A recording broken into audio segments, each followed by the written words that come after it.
So there's a back history with this lock. Yes, so I'll give you a little back history. Our group called POM, the Patient Order of Meticulous Metalsmiths, we started in 1996. And at our biennial conferences, we decided to come up with a project that our team could put together for a demonstration. We sort of went overboard, and Tom Latney would design these wonderful projects that we could do, but we couldn't do them at the conference if we started and finished at the conference.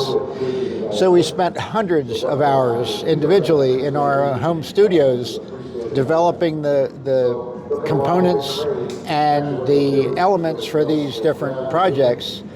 And then we'd have something to put together at the conference, but we would also demonstrate how we arrived at the different obligations we had for the different parts that we selected to do as a team.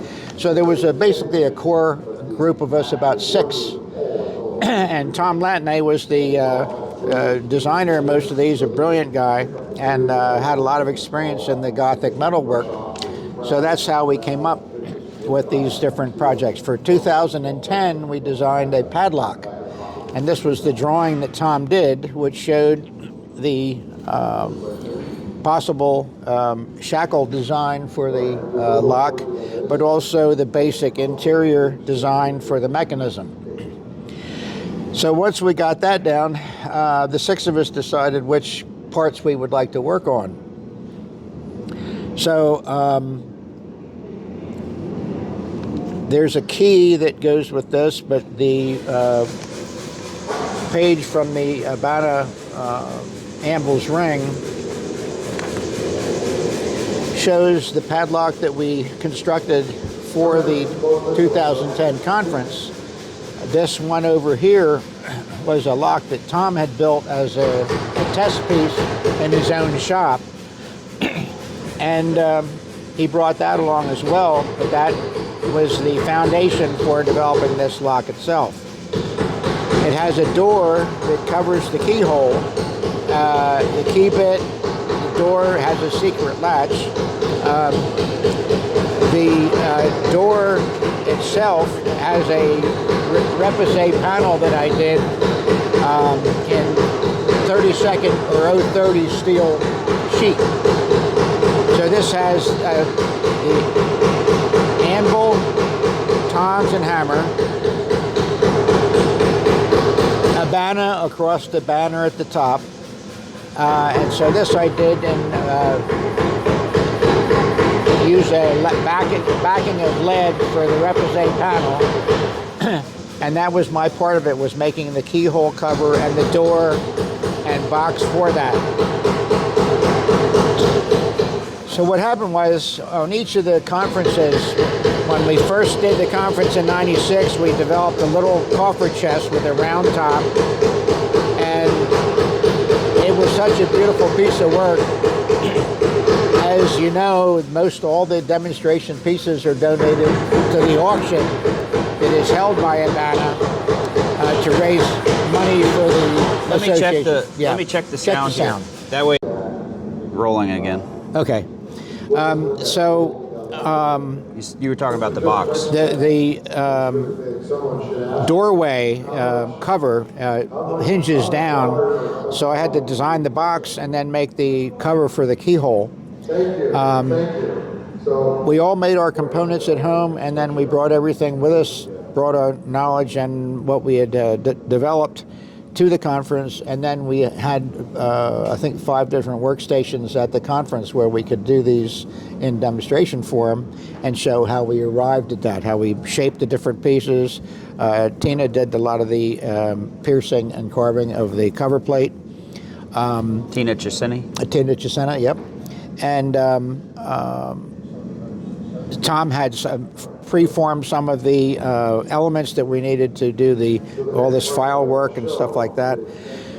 So we had all these components there, and we demonstrated that, and then we were able to put the lock together at the last minute so it could go into the auction. So all the pieces that we made over the years went into the auction for raising funds for Habana. And the first chest that we made was so beautiful, and I just hated to see it disappear somewhere and not be able to be a part of our legacy. So I bought the first chest. What happened was when Tom and I met and Tina in '96, I had taken Tom to a friend of mine's place who was an arms and armor dealer, collector, and he had a door knocker like this one. This is the one we did, but he had one that he had bought in Europe from a dealer that he worked with over there, and it was an incredible piece of work. The spire and the angel at the top was all carved and forged out of one piece. So it was just a magnificent piece of work. The figure here was like a nun holding a Bible. Down at the base on the original was a horse and rider in profile in full armor. It was just unbelievable work. So Tom saw this. I had the piece at my studio to do some work on, and I was able to take it all apart. It had tenons, wedges, and all these different ways of holding all the components together. So I was able to disassemble it, do the repairs and things I needed to do to it.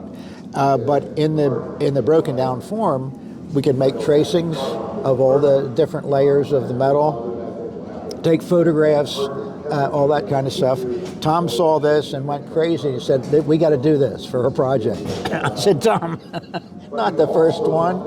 We can't do that the first one." So in '96, we did the little sort of what I call the lunchbox. It's about this wide, about this tall, has a dome top, all beautifully made repoussé panels, some silver wire inlay in the panels, tools and things in the front, swage work, swaged moldings and everything. Just really a lot of fun. So that's the one that started the whole thing. So in '98, we decided to do the door knocker, and we added our own components. Where the horse was, we did a portrait of Bill Gishner holding tools.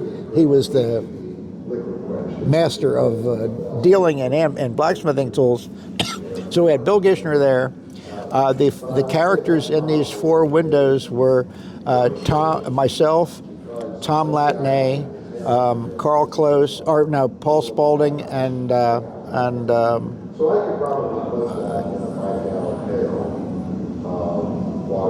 think it was Carl Close. Carl Close did the figure of Bill Gishner, which is really cool.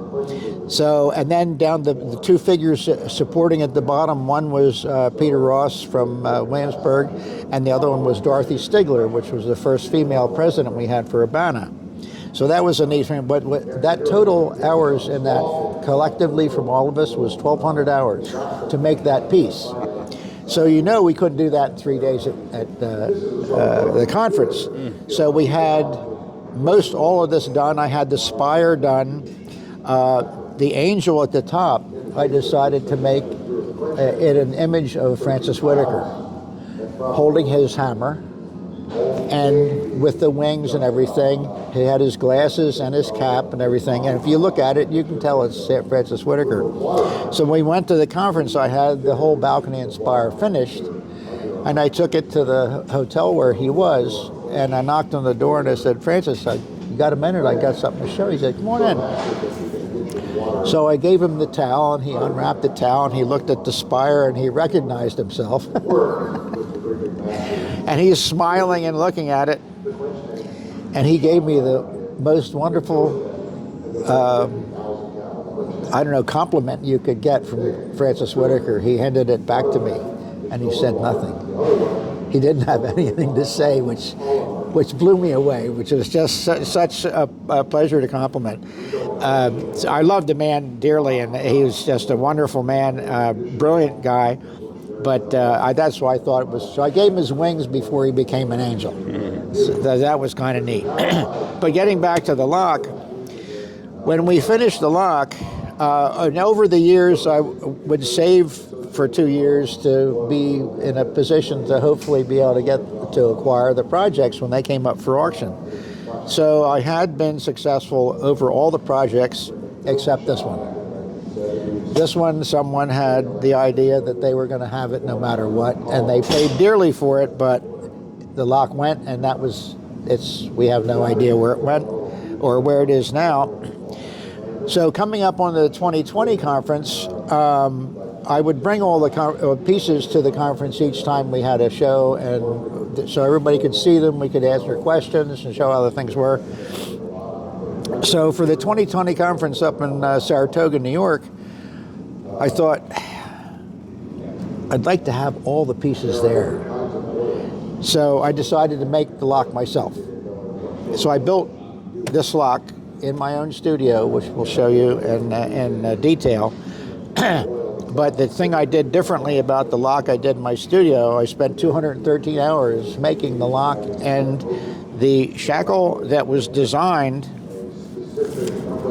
for the lock we didn't do at the conference because there was no time to even finish the one we had, which was the one here. So I took the time to make the one that Tom had designed, and I made 2 shackles, one to mimic what we did in the original show, and then the one that he had designed. So this is one piece, it's 1-inch square forged iron, and then all the rest of it is carved. So it took a lot of time to lay out, figure out the design for the scales I was going to do. These fins are inlet, they're inset and then crimped so that they are held in place. But these are the only 2 additional pieces to this. The rest of it is all one piece. So I made 2 shackles that were fitted perfectly so that they could be interchangeable. So that's why I wanted to do, wanted to do that piece in my own private space and have the lock in presence for the display at the conference. So this is the one I built at home, and this one has this panel here. The repoussé panel for this lock was done on site as a demonstration. So that was my part of the demonstration, was to repoussé this front door panel, and that's what went into the lock. The one I had done at home, which was still in the frame with the lead backing, and it showed both parts of the positive and negative of the results of forming that. I still had this one. So as you can see, I didn't put anything on it as far as the writing goes, but I did put the 2020 date on here as opposed to the 2010. Now this has a little set of rivets around here that are ornamental, except for this one, which if you take the key and push this, it releases the latch. So this latch comes in, this catches this little finger inside here, and you can see the inside of the repoussé.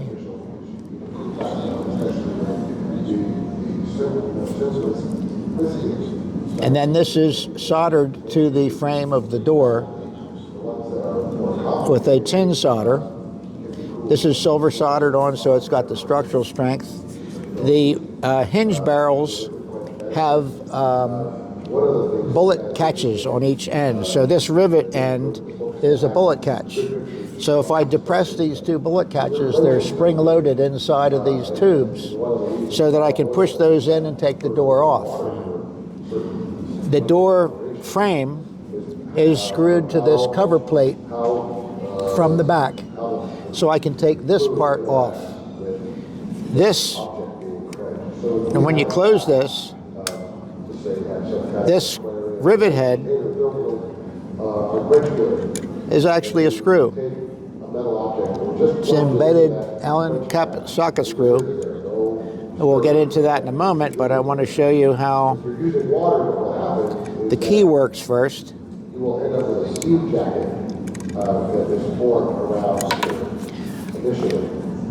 So open that. Most locks have the center pin is mounted on the back plate. So it comes through the lock mechanism, and the tube that fits down the center of the key is what is guided by that pin. So when you put the key in, it follows the tube that is mounted to the back of the plate, and that allows you to turn it on center, plus the hole in the front cover. But on this lock, the back comes off, so I couldn't have that pin. And also, it's a square shank, so it wouldn't turn anyway. So this is what I call a floating hub. It's mounted to the cover plate of the lock, but this piece here floats on that, and it's precision turned to be able to be captured, but be in a position to hold the key when it goes in and turn it and keep it aligned with the ward box. The square shank goes down the center of the key barrel. The warding, which is this shape inside, which I'd have to take the back off to show you that, but this fits on here all the way in, and then it turns around and releases the latches that are inside the lock. These two latches are separately sprung. They each have their own spring and are independent of each other, and there's a ward plate down the center of the lock that separates those two. So if a picker tried to get in, he might be able to loosen one latch but not the other. He'd have to get in and do the second. With the floating hub, it'd be almost impossible to get something in there unless you knew what the inside looked like, because you'd have to have a front and a back, a forward and a reverse finger to get both of those latches, so it wouldn't work. So this comes down and closes. This rivet here has a screw in the back of it. There are different blends that are available, yes. And this pin comes out. So that's the pivot pin for the latch, for the shackle. So when you turn the key and release it, this one comes out. So you'll see that these two So the question is, our water soluble are identical except for the ornamentation. So that's why I wanted to have this one to be presented on the lock. So when we displayed it, this one goes in there, snaps in just like the other one. So this now is configured like the drawing that was designed by Tom to make the lock originally.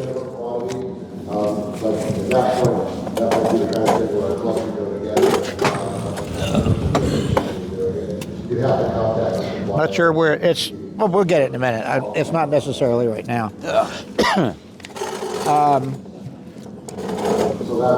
So we turn the key back. You have to look at an MSDS sheet. This closes up. So now we have the originally designed shackle in place. What's different about this lock is when you take these screws out, which are dummy rivets, this whole plate comes off. Then you see the three screws that hold the cover box together. Strong spring. And then the latch, you can see here, is a tight spring, a leaf spring. And then these come in, this will come out. This is all pierced with a jeweler's saw and then bevel filed in the face. You notice a little character down at the bottom here? Yeah. This is the floating hub, which is screwed to the front plate. These little screws here hold the lock box mechanism inside. It's a bit of work to get this apart, but I made this lock so that it could be a teaching lock. So normally where all these little tenons that are front to back, the front are peened over, and I don't know if you can see, but you can see here where the front peen sections are. And those hold the front plate to the lock case. Then we have, there's 3 rivets here that hold these sections, which are formed and married to the front plate as well. Those normally would go through the back of the plate, and the tenons would come through and peened over on the back. So on the back of the plate, each one of these little tiny countersunk screws is where the end of those lugs are that would normally be peened over, and end of story, you don't get the lock apart. A lot of times the cases are also fire brazed, copper brazed together, and you don't get inside. So this one I wanted to be able to be a teaching lock, so these little screws come out, the back plate comes off, then you see the elements. This carriage that holds the different mechanisms here, these 1/4-inch plates, the bridge plate in the center, all have tenons on both sides, rectangular or square tenons that go into the side plates, the cheek plates, and hold everything in alignment so that they're precision fitted together, but they can come apart. So you can take the mechanism, the slide bolts, the spring assemblies, and all that stuff completely out of the lock. I do want to do a video of that sometime, as taking the lock apart, showing how it's constructed and how it's put back together. When you take that off, is it hard to get it back? Does everything fall out? No. Everything's very secure? secured. Okay. But the cover plate, which normally would be fitted and locked on, comes off because each of these little tiny screws are threaded into those lugs. So the screws take the place of the tenons, but they allow me to remove the plate. And then you can see the framework of this. You can see the fingers. The fingers have pins that are mounted to the front plate that do the pivots, where all the pivots are. There are springs that come around here that do the spring here. It comes around that holds the finger that they slide, that holds the 2 bolts in position. The ward section over here comes apart. When the bit comes around and hits these 2 fingers, there are 2 separate, one here and one behind, and those are pushed by the key bit to bring the latch back, the bolt back, and release the shackle. So all this stuff, just like you see it as evident, you can see the end profile of these different mounting points, and these are drilled and threaded instead of having an existing tenon. So that's why I wanted this lock to be a teaching lock, so it could be actually disassembled, explained, and then put back together. So that more accurately fulfills our obligation as an educational institution to not only show a product that can be made, but how it's assembled, how it comes apart, how it goes together, so that you can explain and visually show that. The key also was fun because I wanted it to be somewhat ornamental, so I have an ornament, the pig double-horned European-style anvil became the symbol that was going to be inside instead of the fleur-de-lis, which you see in the original drawing. So this was a little bit more of my own take on it, and it gave it a little bit more flavor. So the key the anvil is a separate piece. The bail of the key is a single piece. This is a separate piece. The barrel is a separate piece, and the bit is a separate piece. And this is inlet into the barrel and silver brazed in. This is inset in here and silver brazed, as is this silver brazed into here, and the anvil silver brazed onto that. So this is an assembly of pieces, all decorated file work and hand cut. This is broached with a square broach, so you have a square hole going through the tube. It's not just in the face, it's a square hole all the way down, and it fits that 3/16 square cold rolled steel stem, like that.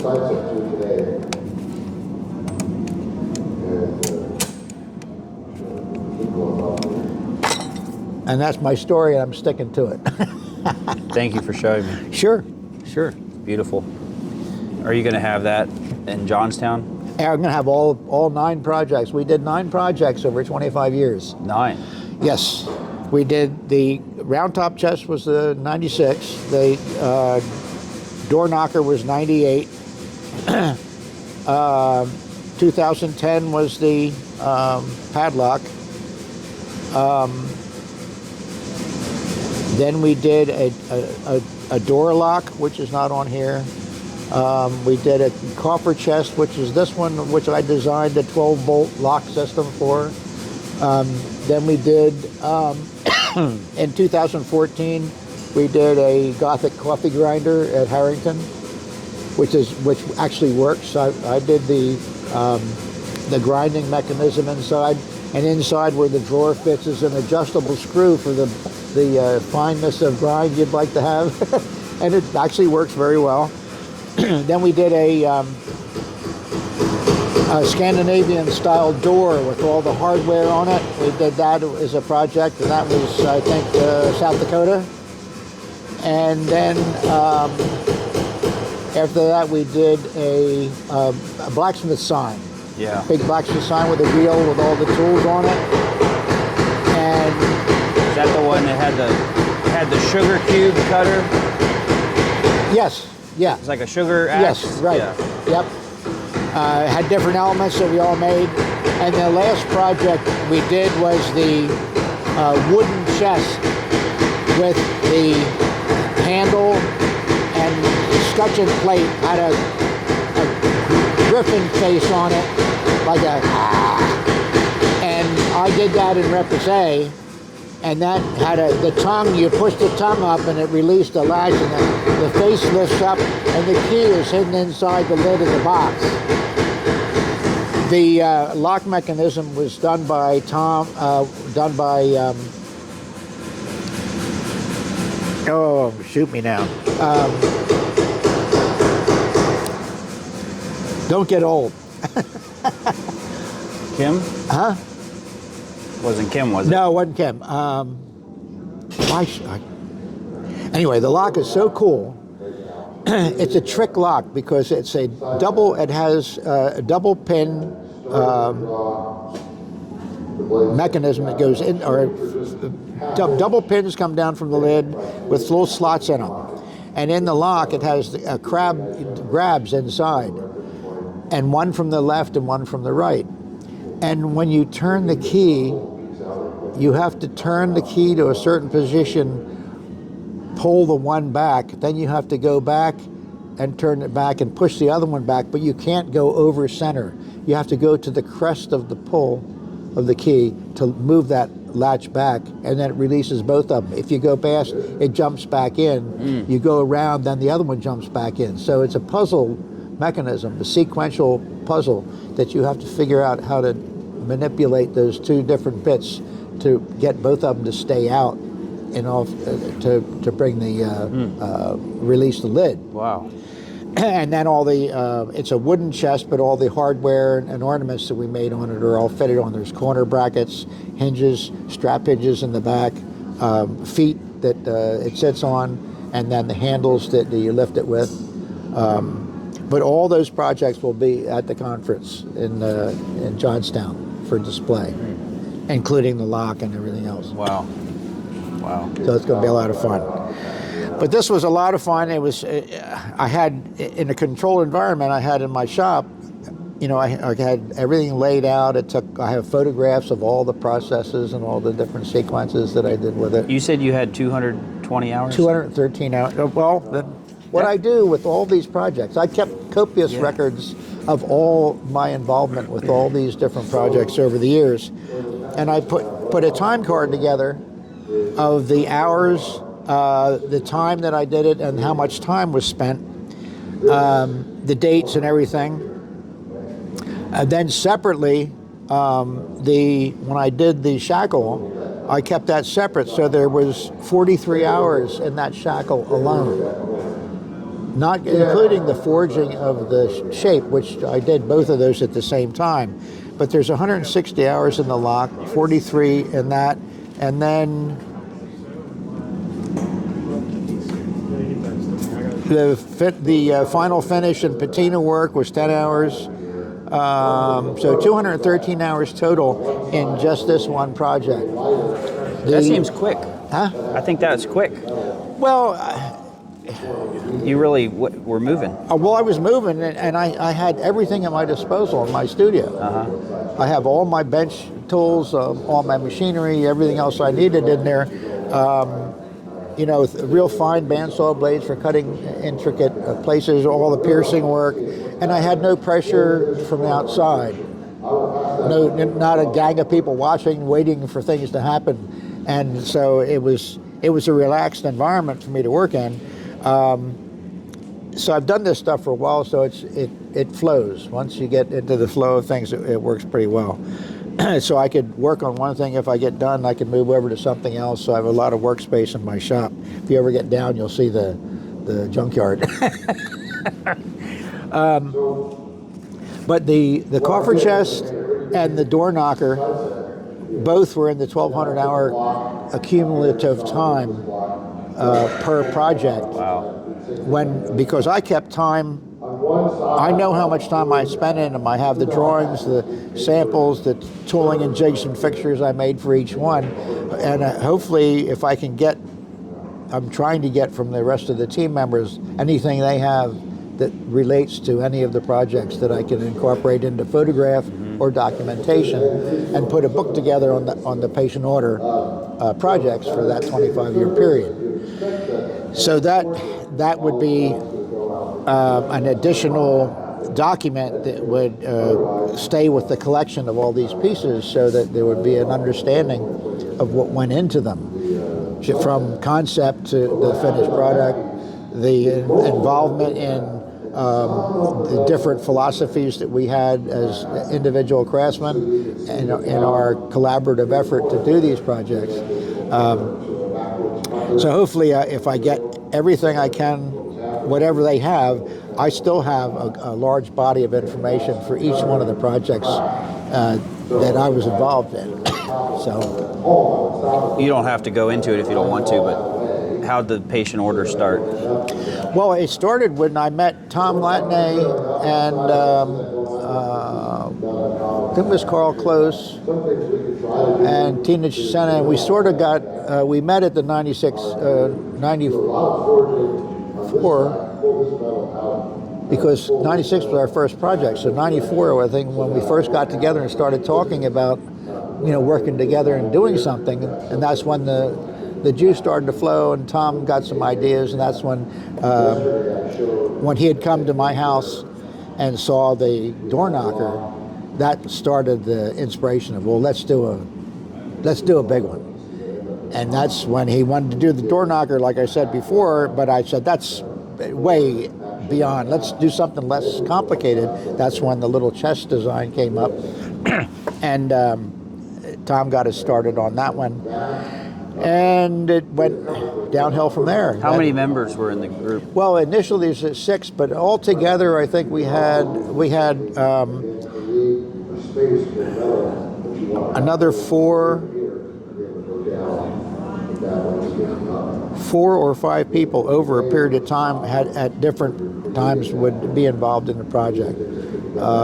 George Dixon was involved in one. Michael McCarthy. I have a list of everybody that was on it. Tom, Tina, Michael McCarthy, Carl Close, Paul Spaulding. Paul Spaulding was the one that did the lock for the wooden chest. Very, very talented. I mean, everybody was very talented people.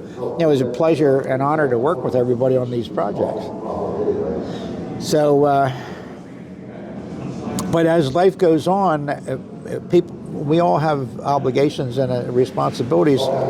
And over a period of time, I said, look, we actually should try to do projects that we could do from concept to finished product as an educational element for the conferences. So we could show everybody what it took to do from drawing to finished at the conference. But we went way over top and got involved in many hundreds that we didn't get paid for. So this was very. Would you say that the group was Abana focused? Like the one of the goals was to go to Abana and show the work. Yes. Okay. Yeah. It seems like that was the.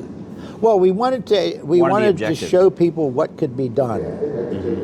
I mean, you know, we can you can show how to make hinges or leaves or dragon heads which are all wonderful elements by themselves. But we wanted to try to marry a bunch of, in particular style, in the Gothic element area of disciplines. We wanted to show what could be done on more of an extreme level. But it was hard to get us to back down to some basic stuff that everybody could. So it became a show, but it also became very educational because each individual demonstration location had a lot of value at the conference. But there's so much to see at a conference, it's almost impossible to cover it all. So in a way, it's like trying to. You're so hungry for information, there's so much to eat, you don't know how much you can take or how much you can gather. And it's not just our demonstration site, there were so many other things going on that were just so valuable. We never got to see anything. We didn't have time to go see somebody else's stuff because we were so involved almost continuously into the night every day to get these, because we had to finish the project for the conference auction. So it's one of those things where it's a rock and a hard place. What's the future? What's the future look like for your group? Well, the wooden chest. Like I was mentioning, everybody's life gets more complex. Carl's business. He got more and more involved in business. He got more responsible. When we started out, we had, a little bit of spare time, and we had a great ambition to show what we do and try to give that information to other people in a demonstration process. But as life goes on, you get older, you get more responsibility. Some people are raising families. Some, like Tom, teaches all the time, which is fabulous, just fabulous. So there's only so much time in a day. There's never more time. It's just delegating what you have to what you really want to accomplish. So it got more and more complicated for us to be giving up so much time to these individual projects that nobody got to see. Nobody got time in our shops to see what we did at home. Nobody sat down there and watched me do this lock. It was my pleasure to do it, and my motivation and desire to fill the blank in our collection. But someday I'd love to have this back in as the piece that we did as a collective effort. But if we did all the projects like this, where everything was, you could take it apart, see it, put it back together and stuff like that, that would be the ultimate in the educational part of what we're supposed to be doing. But that's near impossible. We don't have that much free time. And when a person's got their own business and trying to make a living, support a family, and support a lifestyle, you can't give away hundreds of hours to something that there's no return on. Because it goes out. It comes back in a different way because you've given that information to other people to enhance their lives and then further their efforts and knowledge to pursue their goals. But in real terms, that time that is spent doesn't have a recovery for the person that does it. In the sense of making a living and paying the bills, it doesn't work. Is Palm done? Huh? Are you guys done? Yeah, the wooden chest was our final project as a collaborative because it can't go on forever. Nothing lasts forever. Yeah. But what we did, we're very proud of what we did. We're very happy to have had that experience over the years to work together to create these elements these lasting examples of what we were capable of doing and what is capable of being done, and sharing that with the public, and hopefully inspiring other people to pursue all the different disciplines that we demonstrated and apply them to what they're doing, or either for personal enhancement or professional utility. Well, I think you've inspired me. Well, I think back on my life of all the wonderful mentors I had from growing up as a kid, that I guess in a way it's a way of paying back what was given to me as I grew in my career and in my interest and the things I wanted to pursue, and all the years of experience that these people had that they shared with me willingly. Like, come on into my studio, I'll show you how I did it. And watching and seeing how things evolved. I was never an academic. I hated high school and stuff, sitting down with a book and stuff. If it was art class, shop class, physical education, mechanics, anything where the body was involved, the mind was involved, you saw results, you experienced what other people did, watched what they did, translated it, used it for later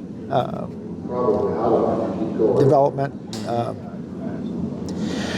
There's so much to learn, and then looking at history, when you go back in history prior to us and see what was done with minimal tools, or tools you had to make and develop your own self, where you didn't have a hardware store or a shop where you could go pick up stuff and say, well, I've got this great tool now that somebody else made. But back then they had to design the tool, make the tool, utilize it, develop better ways to accomplish what they were doing. And you look at suits of armor and all the fabulous decorated hand tools. And go back further into the Bronze Age and the Copper Age, and look what they did with hardly anything. Yeah. So it can be overwhelming when you try to put all of it in perspective, but to have the opportunity to do this kind of work, share these different environments, like we get together for these gatherings and share ideas and what people made, like the guy with the 2 leaves that came in. He just started. Yeah. He's doing great, and he's fired up at an adult age instead of a kid. But if you get a kid started, he's got a whole lifetime of learning ahead of him. So. All right. I can't wait for the book. Oh yeah. I want to see the book. Yeah. I'll be the first one to buy it. Yeah, we're having a good time, and it's so fun to see the inspiration like I had when I'd see something and said, how was that done? How did that happen?